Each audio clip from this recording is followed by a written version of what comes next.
ocasión nuevamente y bienvenidos a todos los que están conectados. El día de hoy tenemos, como les ha comentado Silvia, es esta presentación, ¿no? Esta charla sobre construyendo puentes. Creo que en realidad, cuando me comentaron de este tema, en realidad dije, oye, esto es fabuloso porque creo que una de las cosas en las cuales se puede ver más en temas, cuando las familias, por ejemplo, llegan a espacios terapéuticos, es el tema de la comunicación, ¿no? Y que a veces, en muchos casos, en realidad, no se está fomentando. Vamos a ir al grano directo. ¿Qué podemos hacer para comunicarnos, no? Miren, y para esto hay que considerar que los padres y madres son seres humanos, ¿no? No son perfectos, no se está pidiendo una perfección, porque no es así, no existe. Y cada uno tiene un estilo de comunicación, un estilo de relacionarse que es muy específico también. Y los niños saben cómo son, ¿ya? Eso es importante. Los niños y niñas conocen a su padre o a su madre cómo son realmente, cómo es, y que a veces puede contestar de cierta forma u otra, muy distinta de la otra persona, ¿no? Esas cosas. Aquí no hay una receta de cocina de qué palabras usar o cómo hacerlo exactamente, no. ¿Ya? Sino que tenemos que pensar que cuando vamos a establecer puentes, tenemos que estar primero disponibles, ¿no? Es la única forma. Y aquí entra también un tema complicado, porque hay algunos padres o madres que trabajan en los que a veces no los pueden contactar en cualquier momento, pero tiene que haber una especie de, eh, ¿cómo les digo? Como una señal, una estrategia, algo que puedan también contactarlos, ¿ya? La disponibilidad es importante, que sepan que siempre van a poder conversar con ustedes en cualquier momento, pero también hay que estar disponible en el momento que estamos en casa, ¿no? En el momento que estamos con ellos. Porque es cuando más, en casa es cuando más podemos conversar. Otra de las cosas, y que vamos a hablar más de la empatía también, es que hay que saberlos escuchar, ¿no? Hay que saberlos escuchar porque a veces me he topado, sobre todo cuando son hijos adolescentes, ¿no? Hay a veces más dificultades en los temas de la comunicación. ¿Por qué?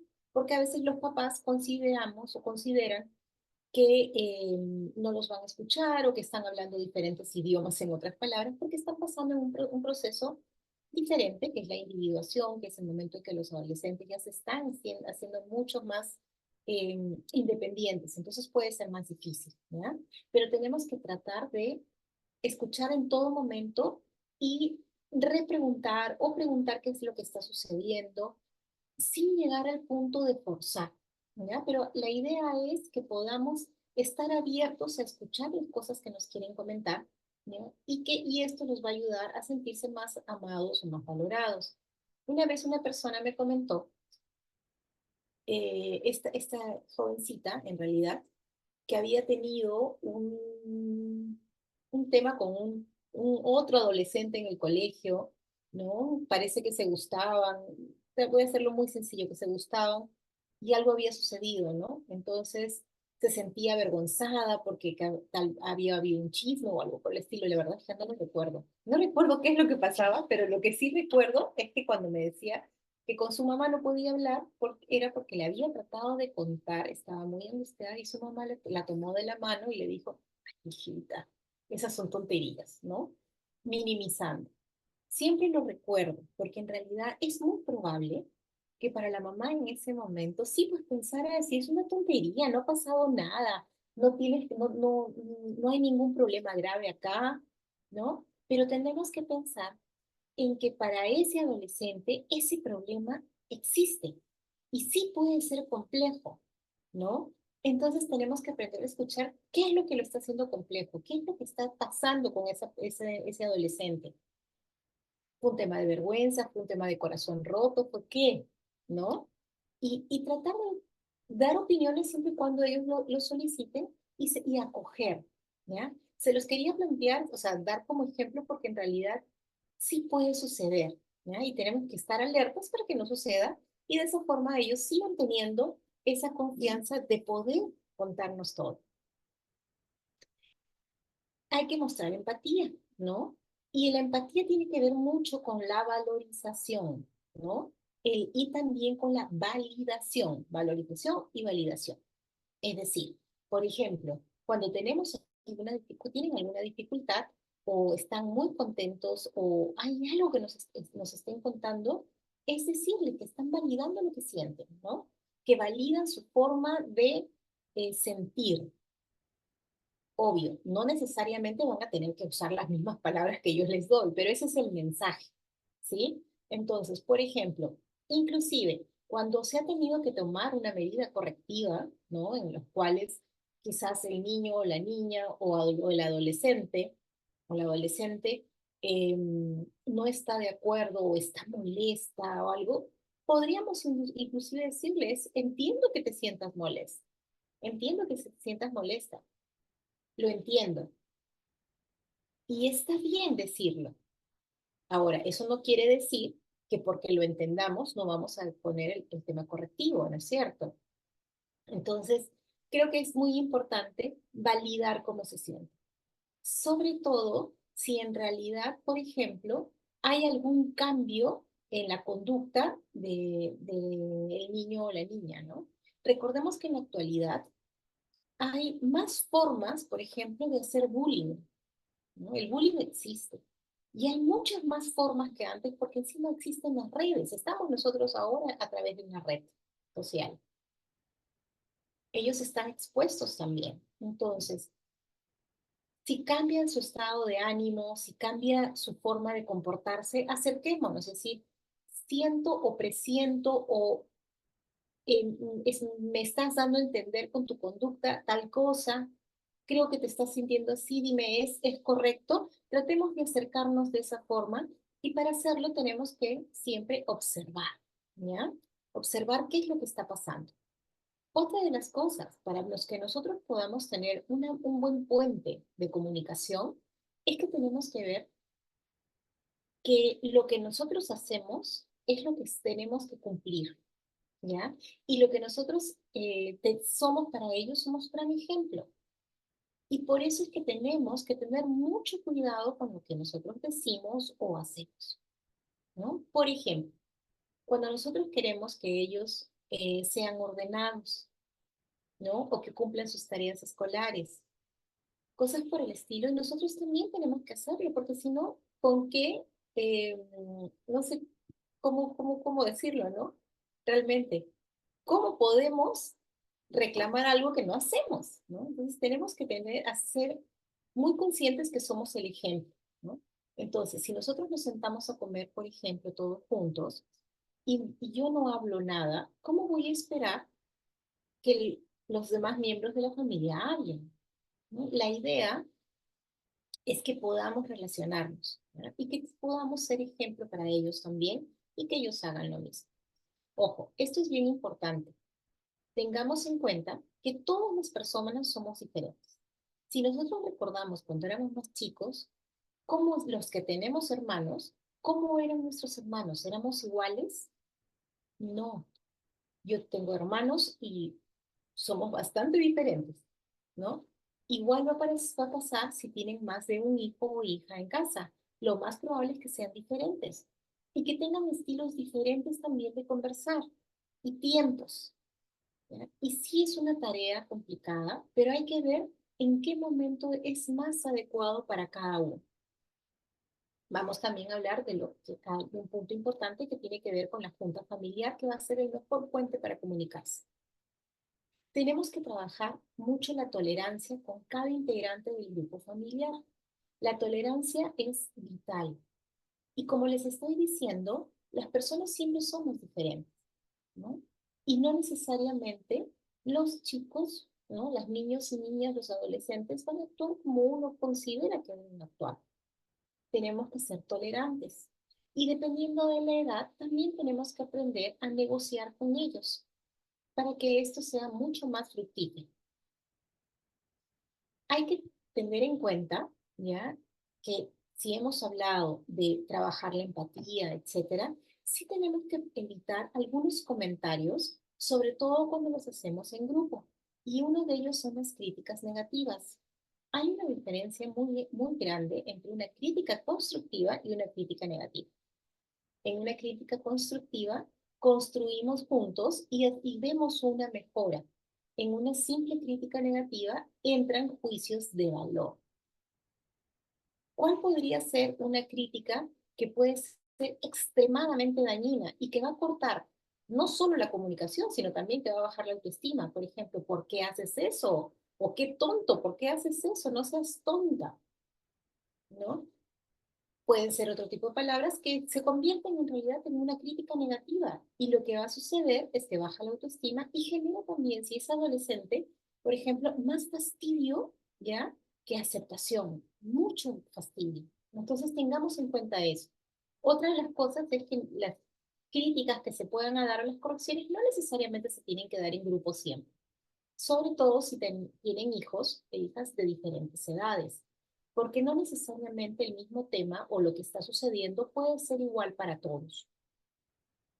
El respeto es importante, por eso es que les estaba diciendo mucho del tema de la validación de los sentimientos y también respeto de los espacios. Aquí hay un tema un poco complicado que suele pasar en las casas, ya que, por ejemplo, es cuando uno de los niños o niñas o todos son un poco desordenados en su cuarto. Y nosotros queremos que sean ordenados porque, claro, la disciplina y todo. Pero si no lo hemos trabajado desde antes, va a ser un poco complicado que podamos en realidad ser muy estrictos. Y entonces tendríamos que ver realmente hasta dónde puedo llegar, ¿no? Hay que ver de acuerdo a la edad hasta dónde llego y respetar también los espacios de cada uno y los tiempos. ¿Eh? Hay que trabajar mucho el tema de las rutinas, ¿no? Normalmente de las rutinas, de las obligaciones. Eso también se tiene que trabajar desde chiquitos, desde que son muy pequeños, porque en realidad eso les va a dar mayor autoestima, los va a hacer seguros de sí mismos y también van a tener la opción, ¿ya? De, por así decirlo, en determinado momento negociar qué obligaciones son las que les toca a cada uno y cuál y a otros no. ¿Qué otras cosas podríamos trabajar muchísimo para mejorar la comunicación? Límites. Poner muchos límites. ¿Qué se puede, qué no se puede hacer? Y estos límites deben de ser generados en familia. Esto es vital, ¿ya? Cuando nosotros queremos tener una comunicación más fluida, tenemos que realmente hacerlos participar. Creo que una de las cosas, antes de ver el tema de mantener la calma, que es importante, quiero hablarles del tema de la junta familiar, ¿ya? La junta familiar es una herramienta fabulosa para trabajar en familia.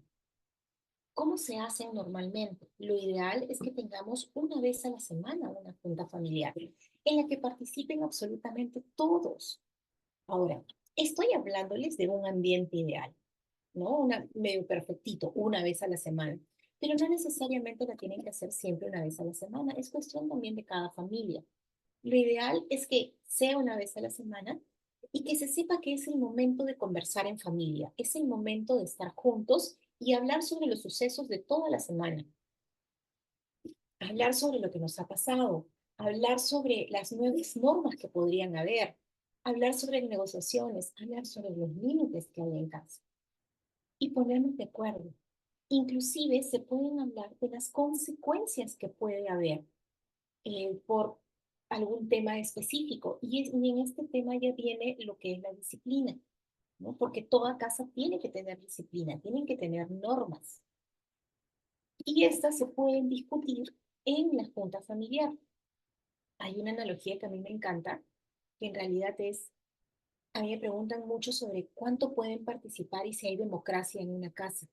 Y yo creo que sí, la democracia en la casa es importante, pero tenemos que recordar que en toda democracia igual hay un presidente, ¿no? Y los presidentes son los padres y madres.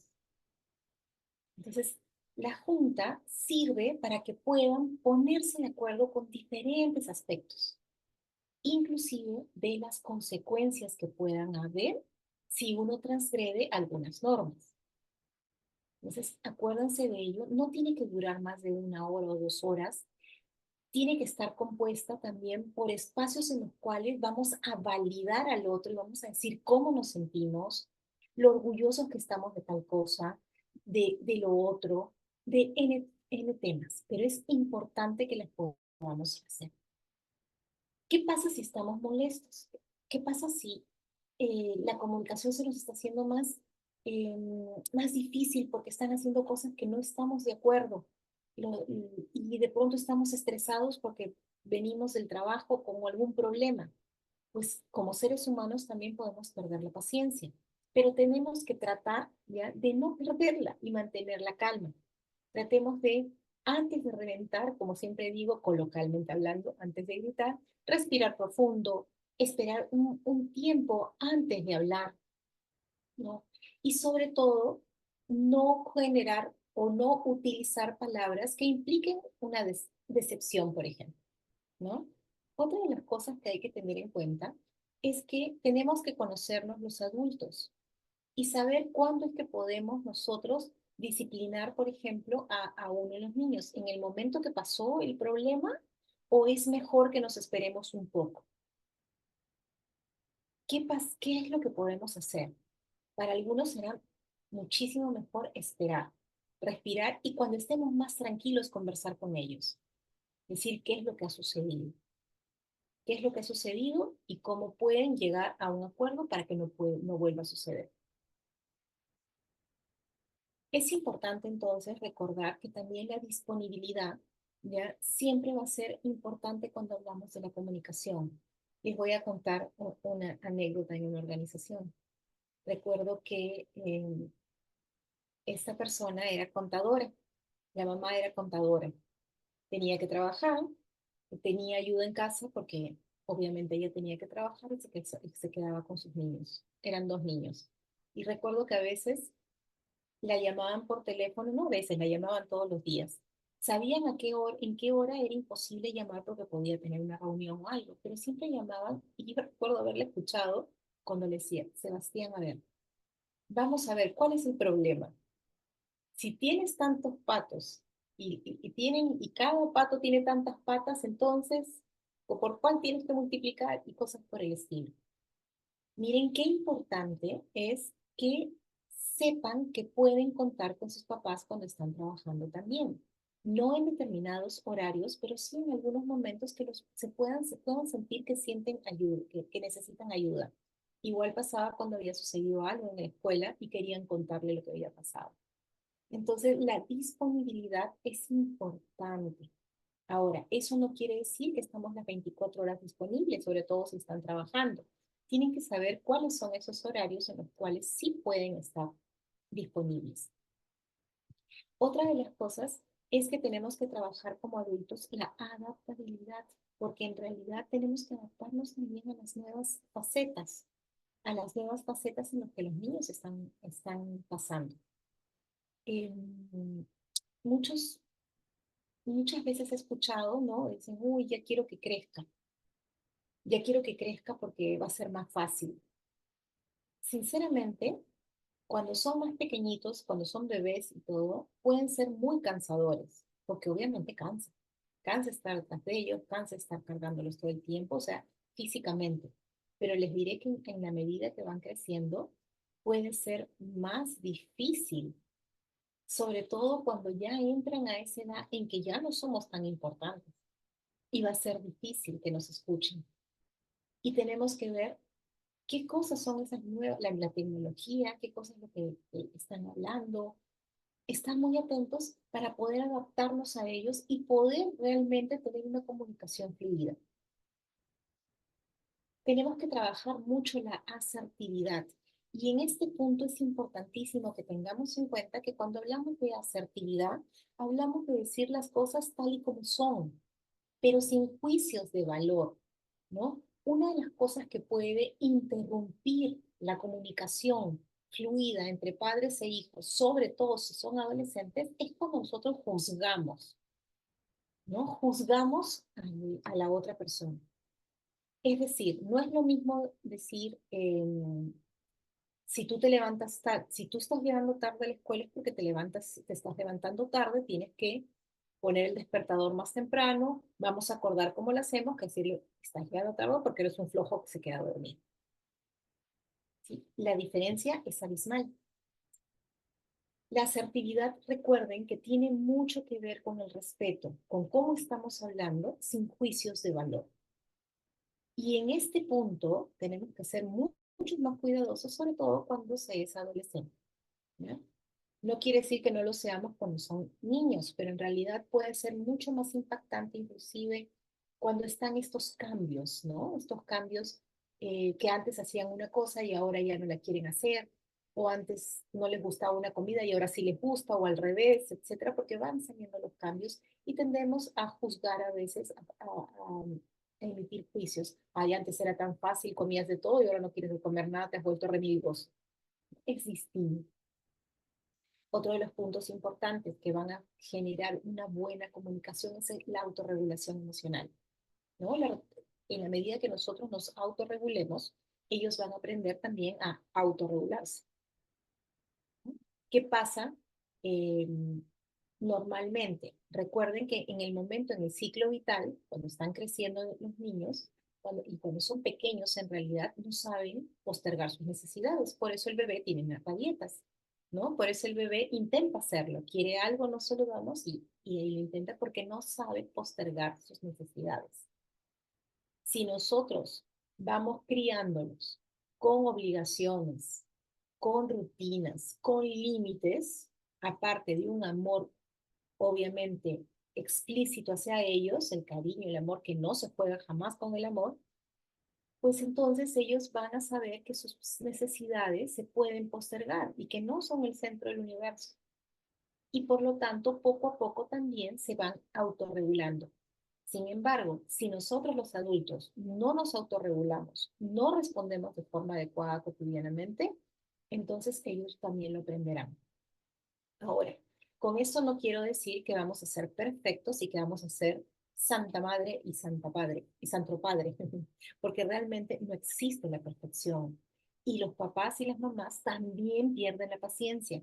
Y los que tienen el rol de padres y madres, que son los abuelos a veces que los están cuidando, o los tíos que los cuidan, que tienen, porque las familias pueden ser muy distintas, también pueden perder los papeles en algún momento.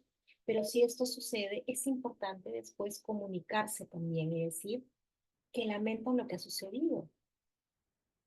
Tenemos que aprender para tener una mejor comunicación también el saber reconocer cuando nos hemos equivocado, ¿verdad? Porque si lo hacemos, ellos también lo harán.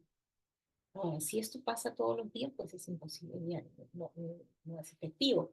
Pero estamos hablando de que si no nos regulamos adecuadamente y perdemos la paciencia o los papeles en algún momento, pues eso no puede ser tan cotidiano. Y si lo reconocemos, pues es muy probable que ellos también hagan lo mismo cuando eh, pierdan la paciencia. Acuérdense que para comunicarse tenemos que respetar y aceptar las diferencias.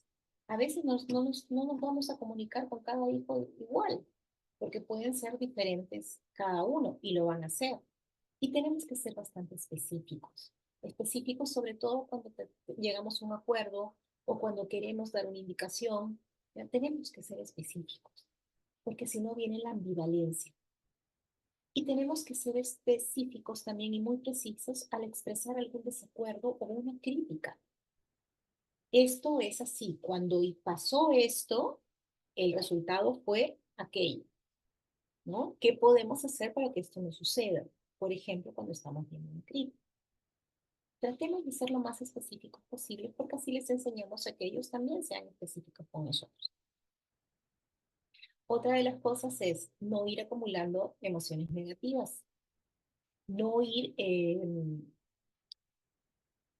acumular, o sea, no ir acumulando sin comunicar, sin decir lo que estamos sintiendo, sin decir lo que está sucediendo, ¿ya? Porque esto puede ser un boomerang, ¿ya? Y revierte de forma sumamente negativa.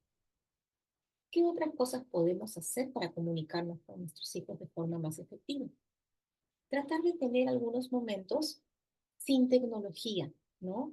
Por ejemplo, el desayuno, el almuerzo, la cena, el momento en el que todos pueden estar juntos, tratar de no usar tecnología. Y eso quiere decir que, que nosotros también tenemos que dar el ejemplo, acuérdense, ¿no? Que lo decíamos al inicio. Nuestro ejemplo va a ser que ellos se comporten de cierta forma también, ¿no? Si yo quiero comunicarme con mis hijos, lo que voy a hacer es, si tenemos, todos almorzamos, o todos cenamos a la misma hora, o todos tomamos lunch o desayunamos, no voy a estar con el celular en la mano, o esperando a ver cómo está, o viendo mi correo del trabajo antes, o viendo qué está pasando en Instagram, no sé. Porque entonces va a llegar un momento en que ellos tendrán celular también y harán lo mismo, o tienen algún juego y están ahí en la mesa. ¿En qué momento nos comunicamos si nosotros estamos en lo que estamos haciendo? Si salimos, por ejemplo, a pasear y de pronto seguimos viendo nuestro teléfono, no es tan importante, ¿no? No es tan importante realmente. Tengamos momentos sin tecnología. Tratemos de tener ocio compartido, es decir, em, tratar de jugar juntos, em, tratar de tener el momento, no solamente de la junta familiar, sino que podamos compartir algún entretenimiento, ¿no? Eso generará también mayor unidad y siempre hay un juego que pueden hacer entre todos. Si es que las edades en realidad ya pueden ser un poco más parecidas. Miren, es, es cierto que la tecnología es muy grande, hay muchísimos juegos, hay películas, hay de todo, pero la importancia de regresar a lo antiguo en el sentido que cuando se jugaba Monopolio o algo por el estilo, en realidad puede ser divertido, lo valoran y nos ayuda a tener comunicación más fluida. Perdón, estoy un poco mal de la garganta y tengo que tomar agua cuando hablo mucho. Vamos a ver 11 actividades para realizar en familia que nos pueden ayudar también a comunicarnos, ¿no? Vamos de frente. Lo primero, aprovechen las comidas para hablar. Esto es vital. En las comidas es cuando más van a hablar. Van a decir lo que sienten, qué pasó, ¿no? Cuéntenos qué tal estuvo la escuela, quiénes son sus amigos. Los padres y madres tienen que estar al tanto de quiénes son las amistades de sus hijos, que les cuenten de sus maestros, que les cuenten qué están haciendo. Y es un momento también importante para que puedan valorar algunas conductas o educar también sobre conductas que no están bien, ¿no? A veces nos cuentan algo que ha sucedido, que tal niño se burló de otro. Esa es una conducta que no debe darse, ¿no? Y es el momento de decir, oye, ¿cómo se habrá sentido? ¿Se sintió mal? Sí, es importante no hacerlo, etcétera, etcétera. Lean juntos, traten de leer juntos. Desde que son pequeños, la mejor herramienta para juntarse desde que son chiquititos son los libros, ¿no? Lean, primero les leeremos cuentos, traten de leer juntos algo, escuchen canciones, etcétera, ¿no? Vean una película en familia. No necesariamente se tiene que ir al cine. Hay muchas, o si no, se pueden ver también diferentes cines, ¿no? La vez pasada estaba viendo en realidad que hay para toda economía. Hay de los que son extremadamente costosos, que es un presupuesto familiar increíble, y otros que son mucho más económicos. Veamos cuál es el que realmente nos acomoda y tratemos de hacer algo lindo como ir al cine. Si no se puede, veamos una película en familia. Ahora hay muchas páginas en las cuales podemos ver películas, ¿no? Tenemos Netflix, tenemos Disney, tenemos varias aplicaciones en realidad, y también hay muchas en YouTube, ¿no? Que son abiertas. Y controlemos, porque es importante que se pasen esos tiempos, ¿no? Esos tiempos que puedan ser así en familia y que fomenten la comunicación. Por ejemplo, ahora que ha salido, debe estar en cartelera todavía esta película que es linda, que es Intensamente, que es la segunda parte, ¿no? Intensamente 2. Es una linda película para ver para niños y adultos. Entonces es una oportunidad para verla, ¿no? Y si no han visto la número uno, pues vean primero la número uno. Pero ¿por qué les digo para niños y adultos? Porque son películas que les pueden ver todas las edades. Escuchen música, bailen, ¿no? Acostúmbrense a eso, si les gusta. Traten de encontrar en algún momento, que puede ser en las comidas, qué estuvo bien, qué estuvo mal en el día, cómo te ha ido, ¿no? ¿Cómo te fue? Si son de las familias que utilizan las juntas familiares, Evalúen qué pasaron en toda la semana, ¿no? Esto va a ser de vital importancia para cada uno. Cocinen en familia. Si tienen la comodidad que tienen ayuda en casa, que otra persona cocina, por lo menos el domingo, pueden hacerlo en familia. Disfruten con sus hijos eso. Sé que pueden estar cansados y algunos dicen, no, el domingo no quiero cocinar. Pero en realidad es un buen momento para que todos participen. Más ahora que es invierno y hace frío y casi no se sale tan temprano, ¿no? Entonces, traten de pasar esos tiempos en familia porque fomentará la comunicación. Hagan un postre, ¿no? Traten de hacerlo juntos. Y recuerden que esta es una actividad que une mucho a la familia. Esté como esté realmente estructurada esta familia, porque las familias son muy diversas, pero traten de hacerlo juntos. Y denle alguna responsabilidad a cada uno de los niños. Y sobre todo, importante que después todos limpien, ¿no? Y que ellos negocien qué hacen. A algunos les gusta limpiar esto, lo otro, o quieren secar o no quieren lavar. Que ellos negocien también, pero que sea su responsabilidad, dependiendo de la edad. Si estamos cocinando con niños de 4 o 5 años, estamos haciendo un dulce o algo, pues le vamos a dar algo que sea para ellos. Decoren la casa en familia, aprovechen la Navidad, por ejemplo, que les gusta a los niños, para hacer algo entre ustedes todos juntos. En otras palabras, actividades, ¿no? Ya hemos hablado de los juegos de mesa, hagan manualidades en familia, sobre todo cuando son más pequeños. Acá hay una página web que les puede interesar, guiainfantil.com, donde encuentran un montón de actividades. En lo personal, yo he entrado muchas veces a buscar alguna actividad que se pueda hacer. Vean fotos, aunque ahora ya no hay tantas fotos así, pero en realidad pueden ser en línea, vean los videos, grábense en diferentes etapas para que vean cómo van creciendo, disfruten ese tiempo, ¿no? Traten de abrazar, de dar cariño constante, porque eso también generará mucha interacción y generará mayor comunicación. Sé que hay niños que son más amorosos que otros, respetemos también los espacios. Y aquí algunas específicas con adolescentes, dice 11, con error, son 9 creo que hay. Vayan al cine, conversen sobre la película, ¿no? Hay ahora muchas formas de ir a museos, eventos. La vez pasada estaba viendo estas salidas culturales en el Mali. Están, creo que este viernes hay una actividad también, ahí está baile. Traten de hacer esas visitas, ¿no? Estoy hablando con una jovencita que me dijo que se había ido con sus papás a ver unas presentaciones también de pintura, ¿sí? Le gusta. Eh, Otro que les gusta el museo, no sé, o algo que tenga que ver nuevo, con novedad, ¿no? Historia, cultura de la ciudad, ¿no? Vayan a sitios donde puedan investigar, exposiciones, a las ferias, ¿no? Que les llame la atención. No hay que gastar mucho dinero tampoco cuando se está en la feria, pero sí se puede darse una escapadita. Entonces, a ver qué hay, tratar de conversar siempre, decir qué te gustó más, ¿no? Algunos eventos temáticos. Hay conciertos quizás que puedan asistir de acuerdo a las edades. Y sobre todo hay conciertos en los cuales pueden ir con padres y madres, ¿no?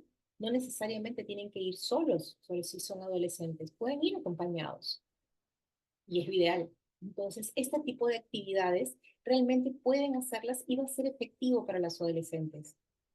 Hay juegos ahora en la actualidad, ¿no? Que pueden de escape,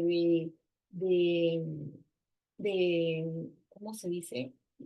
De huida, de encontrar el tesoro, cosas por el estilo, ver qué pueden haber. Cuando hay parques de atracciones a la mano, que se pueda ver. Algún deporte, ¿no? Algún deporte de aventura, tal vez. Un trekking, cosas por el estilo. Ahora que estamos de frío, podemos ir buscando el sol en Santa Eulalia, Chosica, por ahí, y hay lugares lindos donde uno puede ir y lo pueden disfrutar. Pero hay algo importantísimo que tienen que hacer también antes de elegir las actividades. Es, ¿qué les gusta a mis hijos? ¿Qué les gusta? ¿Qué han disfrutado desde que eran chicos? ¿Cómo les gustaba jugar cuando eran pequeños? De ahí van a sacar ideas, porque es en realidad cuando son chicos que van formándose y van expresando las cosas que les gustan. Increíblemente no es tan raro, no es tan difícil en realidad o tan distante lo que les puede gustar cuando ya van creciendo, ¿no? Entonces, no tiene que ser todos los días ni todo el tiempo, pero hagan actividades, salgan con ellos, que es la forma de fomentar una comunicación más fluida. Recuerden que tienen que validar las emociones de los demás y ser muy asertivos, es decir, no estar emitiendo juicios de valor. Aprovechen los tiempos, aprovechen las comidas para conversar, ¿ya? Y no se queden con lo que les dicen nada más, ¿ya? Por ejemplo, si los hijos son adolescentes y les contestan en monosílabos, porque algunos pasa, ok, una contestación en monosílabos, pero pues le repreguntan y le vuelven a preguntar, porque hay que seguir intentando tener esa comunicación, ¿no? Eso es lo que les queríamos compartir. No sé si tienen alguna pregunta. Silvia, no sé si hay alguien haya escrito algo eh, que podamos responder.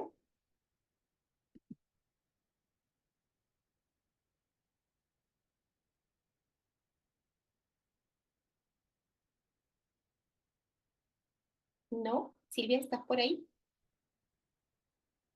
Si no, recordemos que la comunicación ya es responsabilidad de los adultos y lo tenemos que trabajar desde que son pequeños. Recuerden, vamos a pasar, vamos a regresar a una lámina que es importante en este momento. Trabajen la empatía, ¿sí? Eso va a ser muy importante. Trabajen la empatía. Recuerden, no críticas negativas, así nomás, sino constructivas. Lleguen a acuerdos. Hay cosas que se dicen delante de toda la familia y hay cosas que no. Si hay algún aprendizaje, háganlo en la junta familiar y donde todos pueden opinar, que es diferente, pero ya pasó, no ha sido en el momento, ¿no? Tratemos de aprender a escuchar al otro. Eso quiere decir escucharlo no solamente con las cosas que nos están diciendo, sino cómo está su cuerpo, ¿no? ¿Qué está diciendo el cuerpo también cuando me están hablando? ¿Qué pasa si le digo, ¿cómo te fue en la escuela? Bien, no está bien, ¿no es cierto? Ah, ¿y qué hizo que esté bien? Entonces ahí seguir conversando con ellos. Aprender a escuchar es también el lenguaje no verbal. Entender que las emociones de los chicos son válidas y que lo que los puede emocionar a ellos, quizás a nosotros no y adultos, pero son importantes, ¿no? Recuerden el ejemplo que les di de la mamá que le agarró la mano y le dijo que era, en otras palabras, que era una tontería, ¿no? Que no sufra por algo así. No es lo que estaba esperando. Lo que estaba esperando es que le digan, entiendo cómo te puedes sentir. Después puede venir toda nuestra explicación y va a salir pensando que no es nada, ¿no? Pero primero es importante entender cómo se puedan sentir. Y creo que una de las cosas más importantes que podemos considerar es que en realidad los adolescentes, por ejemplo, si hablamos de adolescentes, más que de niños, no son tan diferentes a como éramos nosotros antes, ¿no? Entonces ponernos en sus zapatos. Eso es también ser empáticos. ¿Qué es lo que hubiera pasado? ¿Cómo me sentía yo en determinado momento? Entonces creo que con esto podríamos mejorar mucho nuestra comunicación.